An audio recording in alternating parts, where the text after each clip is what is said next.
അല്ല ഇതില് എന്തിനാണ് കൗൺസിലർ? കൗൺസിലറുടെ ജോലി എന്താണെന്ന് കൃത്യം ഡിഫൈൻ ചെയ്യാത്തിടത്തോളം കൗൺസിലർ യെറ്റ് അനദർ ടീച്ചർ ആണെന്ന്. കൗൺസിലറുടെ പോസ്റ്റാണ്. കൗൺസിലിംഗ് പഠിച്ച ആളായി. പക്ഷെ അവർക്ക് ഫ്രീ പീരീഡിൽ biology become yet another teacher. അവരുടെ ബേസിക് ഡിഗ്രി ചിലപ്പോൾ സുവോളജി ആയിരിക്കും, മാത്സ് ആയിരിക്കും. സോ ദാറ്റ് അവരെ പകരം വിടും ക്ലാസ് എടുക്കാനായി. ഇത് ഇവര് നിങ്ങൾ പറഞ്ഞ പോലെ എല്ലാ ദിവസവും കൗൺസിലിംഗ് ഇല്ല, ശമ്പളം കൊടുക്കണ്ടേ? പറയും അങ്ങനെ ഒരു രീതി വരും. കോൺഫിഡൻഷ്യാലിറ്റി ഭയങ്കര ഒരു പ്രശ്നമാണ്.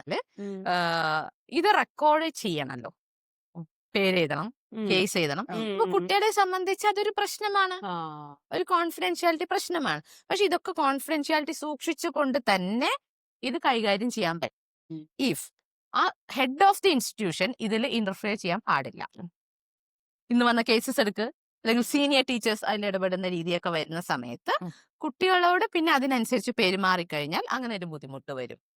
അപ്പൊ അതിനൊരു ഫുള്ളി കുറെ കൂടി ക്രിയേറ്റീവായി കുട്ടികളിലേക്ക് എത്താൻ കുട്ടികൾ വരും. ഇപ്പൊ എന്റെ ഒരു ഫ്രണ്ട് ഇവിടെ ഒരു സ്കൂളിൽ കൗൺസിലറാണ്, നമ്മള് ചങ്ങാതിയിലുള്ള വോളണ്ടിയർ ആണ്. അപ്പൊ ഞാൻ പറയും അത് എന്റെ സ്റ്റുഡന്റ് ആണെന്ന് ഞാൻ പറയാം.